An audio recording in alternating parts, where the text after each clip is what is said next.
Assalamualaikum warahmatullahi wabarakatuh. Nah, hari ini kita mau belajar tematik tema 4, subtema 1, pembelajaran 3 dan 4 dari halaman 22 sampai 33 ya, Nak. Nah, di sini ada warisan budaya Indonesia yang dikenal dunia tidak hanya batik dan angklung. Di bidang olahraga, pencaksilat adalah salah satu ilmu bela diri khas Nusantara yang juga merupakan warisan budaya mendunia. Nah, ini harusnya pelajaran olahraga ya, Nak, tapi tetap kalian harus tetap baca. Soalnya di sini ada informasi yang pentingnya juga, Nak. Lihat di situ juga ada persekutuan pencaksilat antar bangsa mencapai 47 negara. Nah, di situ juga ada dari pencaksilat juga ada olahraga bela diri dari karate dari Jepang, taekwondo dari Korea, Capoeira dari Brazil serta Muay Thai dari Thailand. Nah, dibaca ya, Nak. Di sini di halaman 23 juga ini gerak-gerakannya juga ya, dibaca ya, Nak. Lanjut. Ini juga gerak-gerakannya. Nah, di bawahnya sini, Nak. Di era globalisasi sekarang ini tentunya kita sering menyaksikan olahraga bela diri pencaksilat yang ditayangkan dalam acara-acara televisi. Bagaimana energi listrik dari pembangkit listrik bisa sampai ke rumah kita? Nah, kita lihat di halaman 25. Pertama, di halaman 25 kita lihat dulu gambarnya nih ya. Pertama dari pakai bahan bakarnya dulu, Nak. Setelah itu ke pembangkit listrik, terus ke penaik tegangan, saluran transmisi, saluran distribusi, terus pelanggan listrik. Ini adalah rutenya, Nak. Rute listrik bisa sampai ke rumah-rumah kita. Nah, kalau misalnya ditanya rutenya gimana nih? Cara menyalurkannya lihat di sini, oke? Dah, pasti kalian udah baca kan? Nah, di sini di paragraf 1 Ibu langsung aja ya, Nak, karena kalian udah baca kan, bukunya juga udah ada di rumah. Listrik juga dapat dihasilkan dengan memanfaatkan sumber energi yang tersedia di alam, seperti aliran air sungai, PLTA, panas bumi, PLTU, aliran angin. Nah, yang kemarin tuh PLTA kita udah belajar kan yang yang mikrohidro itu yang dari kalau warga yang bikin itu loh. Nah, di paragraf 2, Nak. Nah, ini di sini dijelasin nih. Energi listrik dihasilkan dari pusat pembangkit listrik, dari pusatnya, Nak. Energi listrik tersebut kemudian dinaikkan tegangannya, dinaikkan dulu nih oleh transformator penaik tegangan hingga 500 kV. Baru kemudian disalurkan ke berbagai tempat menggunakan sistem transmisi yang dinamakan saluran udara tegangan ekstra tinggi yang menyalurkan energi listrik dari pusat pembangkit setelah melalui sutet yang melintasi wilayah pegunungan atau hutan-hutan. Energi listrik kemudian masuk ke gardu induk. Nah, gardu-gardu yang ada di kayak bangunan-bangunan yang di dalamnya cuma ada tempat-tempat listrik itu loh, Nak. Di gardu induk, energi listrik diturunkan tegangannya oleh transformator penurun tegangan menjadi tegangan menengah 20 kV. Kemudian energi listrik disalurkan ke gardu-gardu distribusi dan diturunkan kembali tegangannya dalam gardu distribusi menjadi tegangan rendah 220 volt. Tegangan sebesar ini sudah sesuai dengan kebutuhan rumah tangga. Akhirnya energi listrik disalurkan ke rumah-rumah warga. Nah, sampai sekarang akhirnya dengan adanya listrik, masyarakat bisa mengakses informasi yang berasal dari berbagai belahan dunia. Tanpa listrik, tentunya hal tersebut tidak akan bisa terjadi. Yuk kita coba isi nih, Nak. Nomor 1, apa saja jenis sumber daya alam yang bisa digunakan untuk membangkitkan listrik? Ada di paragraf 1, apa tadi? PLTA, apa PLTA? PLTU, apa PLTU tadi? Terus ada aliran air sungai, ada aliran angin kan tadi. Nah, nomor 2, apa fungsi sutet pada sistem transmisi energi listrik? Tadi kan Ibu bilang, nih ada di paragraf 2, menyalurkan energi listrik dari pusat pembangkit. Nah, terus untuk melintasi wilayah pegunungan atau hutan-hutan. Jadi si sutet itu kan tinggi banget, Nak. Jadi dia bisa menjangkau tempat-tempat yang harus dialirin listrik, Nak, di situ ya. Nomor 3, mengapa energi listrik dari pusat pembangkit listrik perlu dinaikkan lalu diturunkan tegangannya sebelum disalurkan ke rumah-rumah? Coba kalian kalau bayangin ya, dari pusat pembangkit listrik bisa sampai 500 kV terus langsung dialirin ke alirin ke rumah-rumah warga. Itu apa nggak terjadi konsleting listrik, Nak, ya kan? Kenapa harus dinaikin dulu supaya, ditampung dulu nih biar nggak kegedean, terus baru disebarin lagi, baru diturunin lagi, Nak, di situ. Baru dimasukin ke rumah-rumah warga, nggak tiba-tiba langsung jeder gede gitu kan, langsung masuk ke rumah warga. Yang listriknya kecil aja kadang-kadang suka banyak yang konslet kan. Nah, itu makanya. Terus juga, kenapa mesti dinaikin diturunin dulu, karena biar supaya masuk ke sutetnya dulu, jadi biar menyebar listriknya juga. Oke, lanjut, ada di nomor 4. Bagaimana sistem transmisi tersebut memiliki peran penting di era globalisasi sekarang ini? Jelaskan. Nah, sistem transmisi ini perannya penting banget karena supaya warga-warga bisa merasakan adanya listrik. Coba kalau misalnya zaman dulu, ya kan, kayak misalnya kayak mikro hydro yang kemarin yang pakai PLTA, nunggu aliran sungai dulu, aliran sungainya nggak ada, listriknya juga nggak ada kan. Nah, kayak gitu. Tadi di paragraf 2, paragraf 1, paragraf 3 tadi udah Ibu jelasin ya kan, tentang apa aja sih gitu. Nah, terus yang di dalam kotak ini, Nak, komponen utama pada proses penyaluran listrik adalah sistem transmisi, sistem distribusi, serta transformator penaik dan penurun tegangan. Nah, di bawahnya nih di halaman 26. Nikola Tesla, seorang berkebangsaan Yugoslavia, adalah penemu sistem pembangkit dan transmisi listrik pada tahun 1895. Nah, kalau yang kemarin kan penemu lampu kan Michael Faraday kan.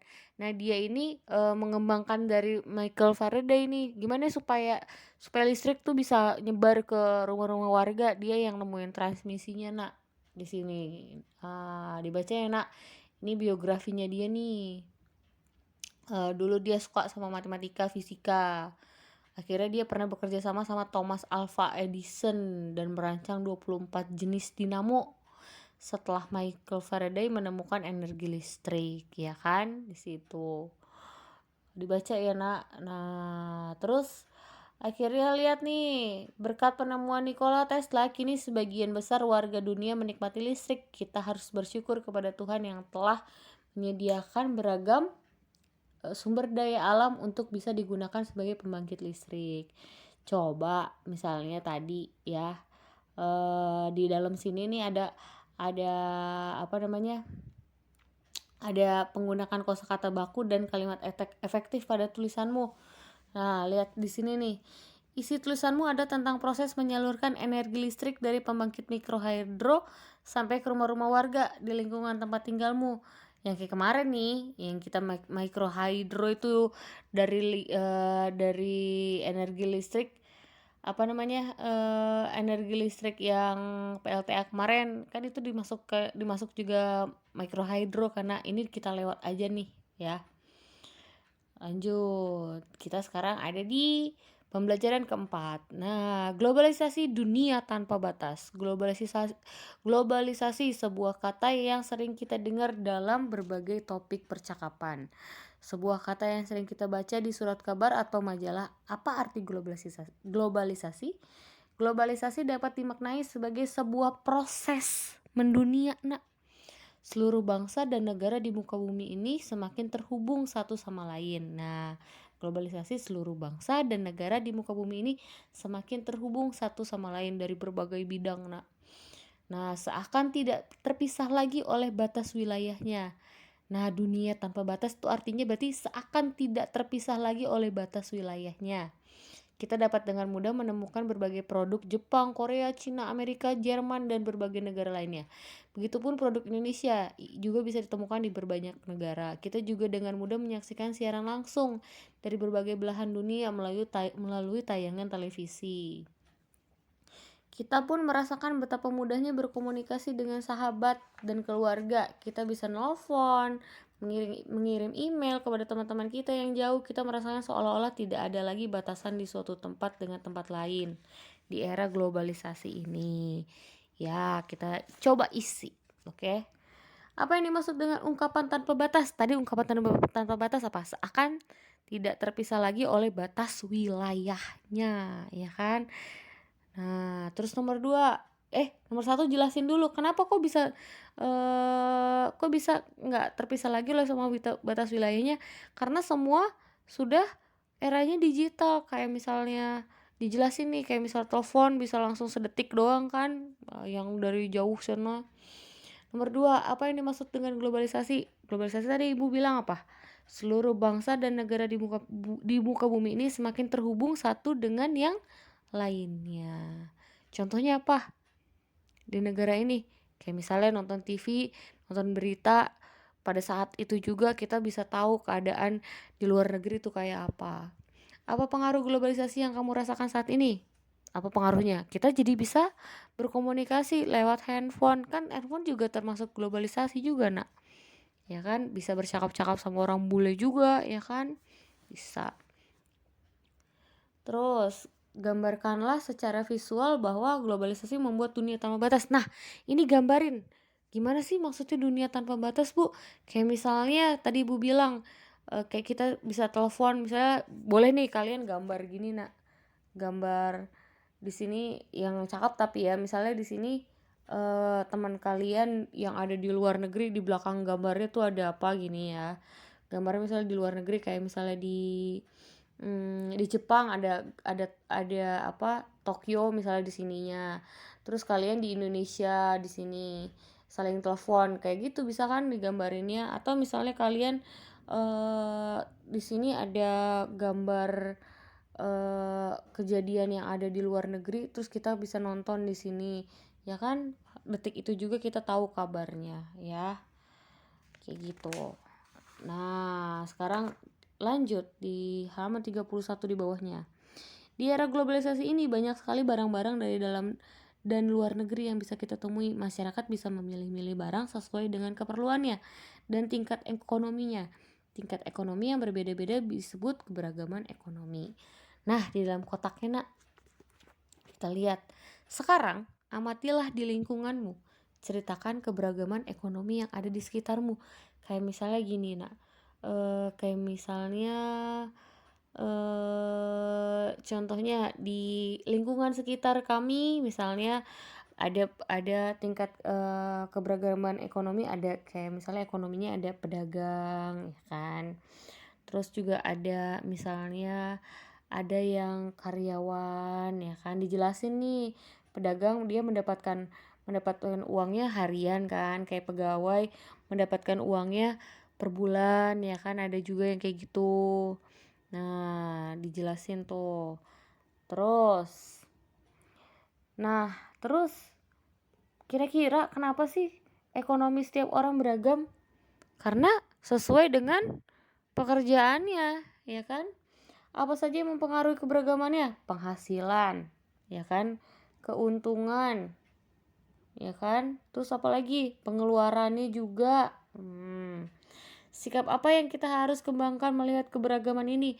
Kayak si cerita yang kemarin, si Hani dan Dwi. Kita tidak boleh membeda-bedakan keberagaman. Kita harus saling menyayangi, saling toleransi, walaupun beda ekonominya, ya kan. Nggak boleh kita ngeledekin kayak misalnya si miskin kayak gitu, nggak boleh kayak gitu. Semua pasti punya rezekinya masing-masing, ya, Nak. Di situ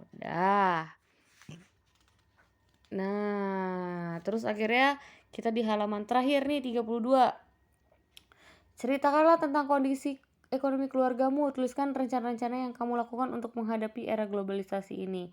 Ceritain ekonomi keluargamu gimana sih, papa saya kerjanya apa, biasanya gajinya per bulan atau per hari, kayak gitu. Nah, terus tuliskan rencana-rencana yang kamu lakukan untuk menghadapi era globalisasi.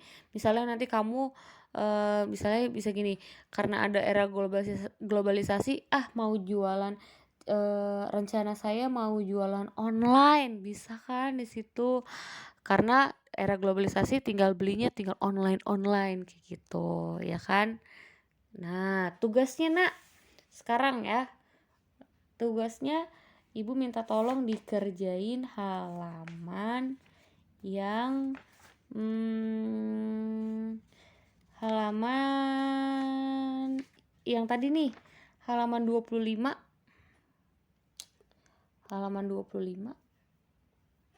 25, 24. Halaman 25, 24. Ini halaman 25, 24 itu 1 sampai 4 aja. Ya. 1 sampai 4-nya. Terus yang halaman 30 sama halaman 31 sama 1 sampai 4, 1 sampai 4. 1 sampai 4, 1 sampai 4. Oke? Nah, selamat mengerjakan. Assalamualaikum warahmatullahi wabarakatuh.